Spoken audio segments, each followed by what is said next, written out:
Bonjour à tous, bienvenue, c'est Angie. On se retrouve pour la guidance astrologique du mois de février. Je vous invite comme d'habitude à écouter votre signe solaire, l'ascendant et le lunaire si vous souhaitez compléter les informations. Vous pouvez également écouter les guidances pour la personne qui partage votre cœur. N'hésitez pas à vous abonner, à me mettre un petit like pour encourager mon travail, à commenter si le tirage vous parle et si vous avez envie de partager votre retour dans les commentaires. Je vous remercie pour tout, pour votre bienveillance, votre fidélité à la chaîne et je vous retrouve tout de suite avec votre signe. Bonjour les scorpions, bienvenue dans votre guidance. Je vais la faire devant vous. On se retrouve pour la lecture.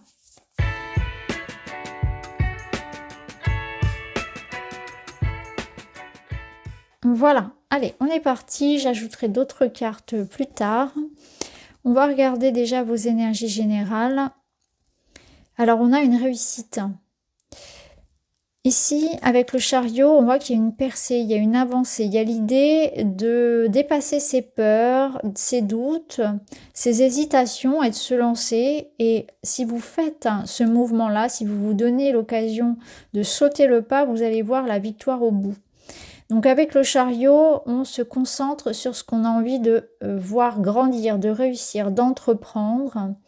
Il y a l'idée de concilier le cœur et les peurs et d'avancer.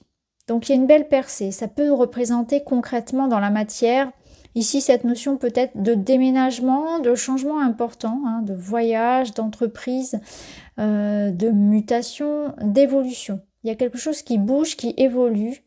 Il y a une percée quelque part, il y a une avancée par rapport à une situation. On voit qu'il va y avoir beaucoup de rencontres, de démarches, une vie sociale riche, beaucoup d'échanges et de communication. Ça nous parle aussi de soutien, de solidarité. Pour certains, on a vraiment un projet très concret d'entreprise, lié à une maison, lié à quelque chose qui est vraiment dans la matière. Et on vous invite à trouver des appuis et du soutien, à ne pas forcément tout porter sur vos épaules, à vous faire aider, à déléguer, à co-créer, à collaborer. Il y a l'idée vraiment de, peut-être aussi de concentration, de se concentrer. Parce que on pourrait avoir tendance ici à se disperser avec le chariot. Et l'invitation, ce serait pour vous ce mois-ci de vous concentrer sur ce qui est essentiel, de revenir à vous. Peut-être que pour certains, on se disperse un petit peu trop.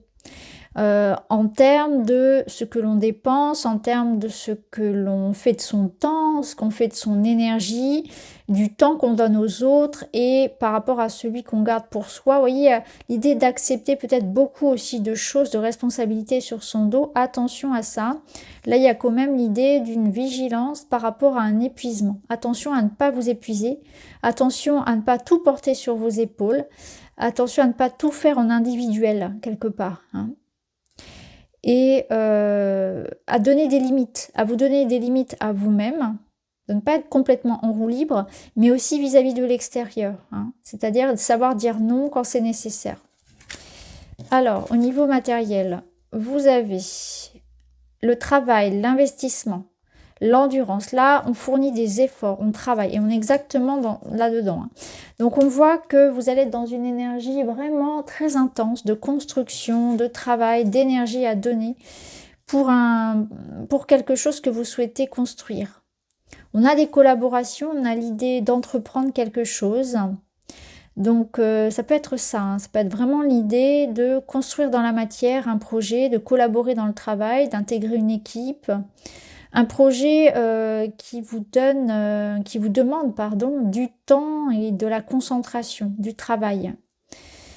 Ce n'est pas le cas, c'est une invitation à le faire. Il peut y avoir une notion de travaux, d'occuper son temps en fait, de manière efficace, de manière utile dans la construction de ce que vous voulez mettre en place. Vous voyez, encore une fois, on en revient à cette idée de savoir bien gérer son temps, son argent, etc. Dans quoi avez-vous envie de vous investir? Qu'avez-vous envie de créer?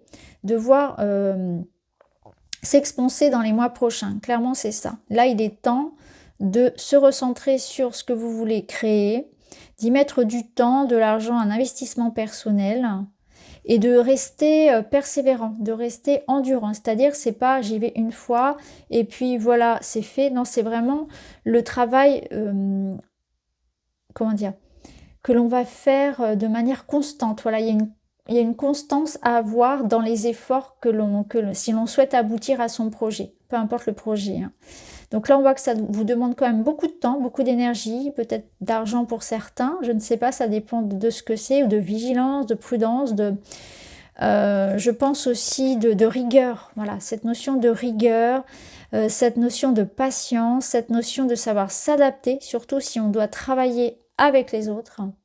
Là, on vous demande vraiment peut-être de concilier, de chercher à faire des efforts, à vous mettre d'accord, d'arrondir les angles, de vous adapter à des situations qui ne sont pas forcément les plus confortables pour vous, de manière à ce que ça progresse, hein. Donc on voit que c'est quand même un mois qui vous sollicite parce que ça vous invite à faire des choses un peu différemment, être rigoureux, persévérant, endurant, dans un effort constant et régulier, et de savoir rester ouvert aux possibilités, hein, de savoir rester ouvert d'esprit aussi. On va voir avec le Witchy.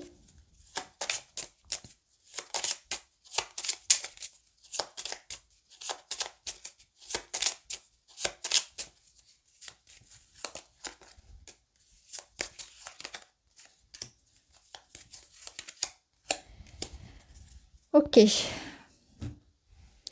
Alors ici, on a la notion de tout ce que vous allez nourrir d'amour, tout ce qui vous tient à cœur ici, va réussir. Alors, je refais ma phrase parce que ça n'est absolument pas français. Vous avez une réussite assurée ici par rapport à quelque chose qui vous tient à cœur. Il y a l'idée que profondément en vous, vous désirez quelque chose. Et là, soit c'est une invitation à vous lancer avec le chariot, là. Il y a l'idée de trancher et j'y vais, je fonce, j'investis mon temps, mon énergie, mon argent, etc. dans ce projet qui me tient à cœur. Je donne tout pour réussir. Ou bien c'est quelque chose que vous allez récolter, que la décision ne vous appartient pas et il y a une victoire sur quelque chose dans lequel vous avez beaucoup donné. Mais vraiment de manière très généreuse et authentique, hein. C'est vraiment, ça vous... Il y avait du désir, il y avait de l'amour, il y avait de la passion dans ce que vous avez, même si c'est quelque chose de concret ici, il y avait vraiment cette notion-là. Il y a la notion de joie, il y a la notion d'une bonne nouvelle, de quelque chose qui vous apporte, oui, beaucoup de joie. Alors, ça peut être, vous, là, ça vous représente si vous êtes une femme, ça peut être en lien avec une femme si vous êtes un homme, l'aide d'une femme notamment, il peut y avoir quelqu'un ici voilà, qui vous apporte son aide et son soutien. Ça peut être une collaboration avec une femme, bien évidemment. Mais là, on va la représenter comme une énergie générale, une énergie yin, d'intuition, de création, de créativité, quelque chose que l'on nourrit avec le cœur et qui apporte victoire, récolte, ou l'idée de se lancer justement, hein, de se faire confiance. Alors au niveau relationnel, bien sûr, on ira voir dans une vidéo à part. Vous avez de très belles énergies. Vous avez ici le papillon qui nous parle de transformation, de joie, de beauté.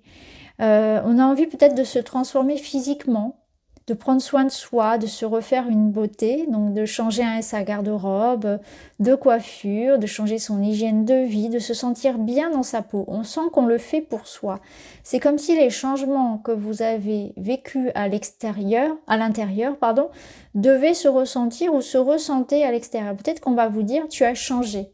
Peut-être même que vous n'aurez rien changé de spécial dans votre physique, mais que ça va être comme une aura, comme une lumière, comme quelque chose qui résonne différemment en vous, une joie retrouvée, un sourire. Vous voyez que ça va se voir en fait. Les changements qui se passent en vous se voient à l'extérieur. C'est intéressant. Ça peut être aussi l'idée que vous êtes dans une période où ça va être beaucoup plus léger. Vous avez envie davantage aussi de profiter de votre vie personnelle. Vous voyez les choses différemment. Prenez les choses avec davantage de hauteur. Ici et maintenant, et j'ai envie d'être dans la joie, j'ai envie de me détacher de tout ce qui est lourd, de tout ce qui est gris, et j'ai envie de trouver le soleil même au milieu des nuages. C'est un petit peu ça. Là, on a cette notion de repos, justement, de paix de l'esprit. Vous recherchez la paix. C'est peut-être ça, cette transformation, c'est que là, on est dans une énergie, et d'ailleurs, cette carte aussi nous parle d'abondance, de succès, de clarté. Il y a une situation qui s'apaise, qui se transforme, mais je pense que c'est avant tout en vous, c'est un état d'esprit. Vous allez être davantage dans une recherche ici de paix intérieure. Donc vous vous mettez peut-être en retrait de certaines choses, certaines personnes. Vous avez besoin de temps pour vous. Vous prenez soin de votre mental, de ce qui se passe dans votre tête, de votre santé émotionnelle et mentale, vous voyez. Là, on a besoin de se changer les idées, de se sentir bien avec soi, de se retrouver un petit peu. Et si c'est en lien avec une relation, eh bien, il y a une situation qui évolue dans une relation amoureuse ou votre relation amoureuse et personnelle qui évolue et qui vous apporte davantage de réconfort, de paix. C'est intéressant parce que d'ailleurs, ces deux femmes se ressemblent. Elles sont belles, elles sont apaisées. Vous voyez, leur visage ont quasiment la même expression, hein, les traits reposés, détendus. On a vraiment cette notion-là ouais, de sentiment de sérénité, d'apaisement, de se sentir à sa place, bien avec soi ou bien avec une autre personne, un soulagement. Vraiment, il y a la clarté qui revient ici. Alors, on va voir avec d'autres petits messages, on va voir ce que ça nous dit. Et bien sûr, on ira peaufiner dans une guidance à part.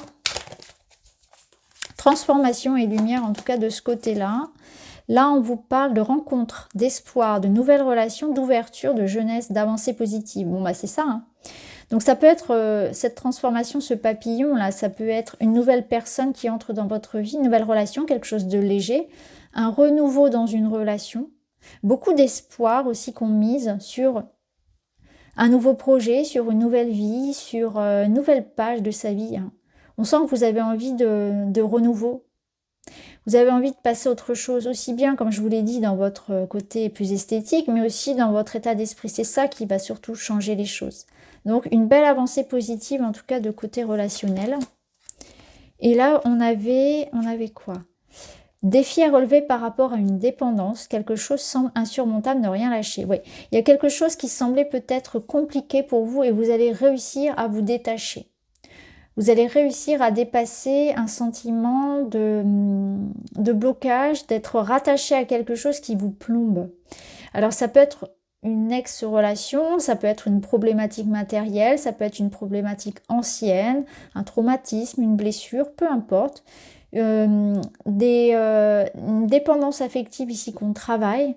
Donc il y a la notion de confiance en soi qui revient, de sentiment de complétude, de sérénité, de confiance envers soi mais aussi envers l'autre, et quelque chose qui vous semblait compliqué qui s'allège. Clairement, c'est ce que, voilà, vous n'y croyez plus et là ça se passe. Alors ça peut être aussi par rapport à quelque chose comme je ne pensais plus rencontrer l'amour, ou je ne pensais plus que ça allait s'améliorer avec cette personne, ou je ne pensais pas pouvoir être capable de faire telle ou telle chose, ou voilà. J'avais perdu confiance, j'avais perdu espoir, je pensais cette chose impossible, et là la vie va me prouver le contraire.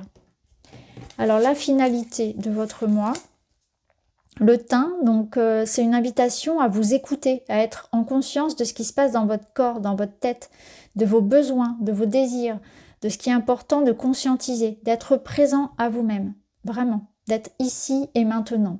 Parce que c'est ici qu'on peut agir et c'est aussi les ressentis, vos intuitions, mais aussi vos ressentis dans le corps. Votre corps a besoin de vous.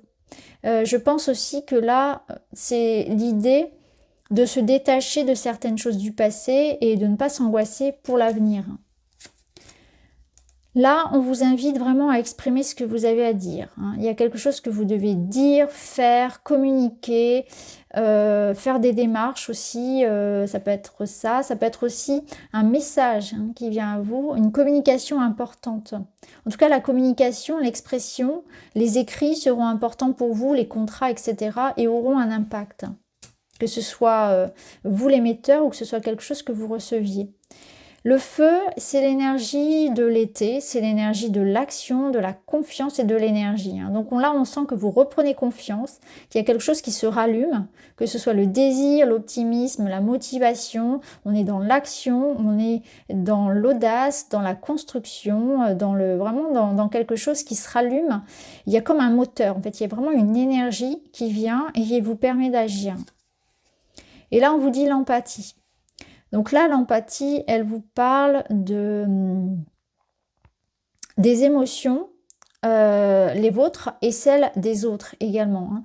Donc peut-être qu'on est dans une énergie de se mettre à la place de quelqu'un, dans l'idée de conciliation, d'adaptabilité, comme on l'avait vu tout à l'heure, de soutien, de pardon. Mais peut-être aussi que l'empathie, elle vous dit que parfois, vous l'êtes un petit peu trop et qu'il faut parfois aussi se préserver justement pour maintenir son énergie, de ne pas prendre trop les choses à cœur ou sur vous, en fait, sur votre dos. C'est-à-dire que l'empathie, elle vous dit que parfois, vous pouvez aussi être comme une éponge et absorber les problèmes des autres, leurs humeurs, vous voyez, leur peur, même leur peur, et ça vous appartient pas. Je pense qu'il y a certaines énergies qui ne vous appartiennent pas, dont il faut aussi se préserver, se protéger, faire un petit peu le tri.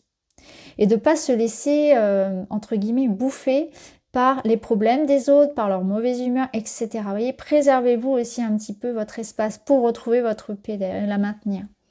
Alors on termine avec un petit conseil. Vous avez le 8. J'arrête d'être focalisée sur mes frustrations.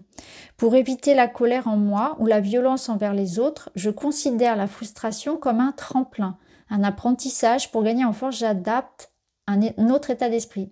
Oui, au lieu d'être frustré, d'être en colère, utilisez ça comme un moteur. C'est ça, c'est un moteur pour changer les choses. Vous voyez, au lieu de se dire « je suis jaloux, les autres n'y arrivent et pas moi » et que ça génère chez vous de la frustration ou un sentiment d'injustice, ça va être un moteur pour vous dire « si les autres ont réussi, moi aussi je peux ». Vous voyez, c'est comme ça qu'il faut envisager les choses. Là, la frustration, elle vous montre là où justement vous pouvez apporter un changement. C'est comme s'il fallait, ça vous servait d'élan pour transformer une situation et accéder à ce que vous aussi vous voulez, parce que vous le méritez et vous en êtes capable. Donc voilà pour vous les amis, j'espère que ça vous parle. Je vous embrasse et je vous dis à très vite.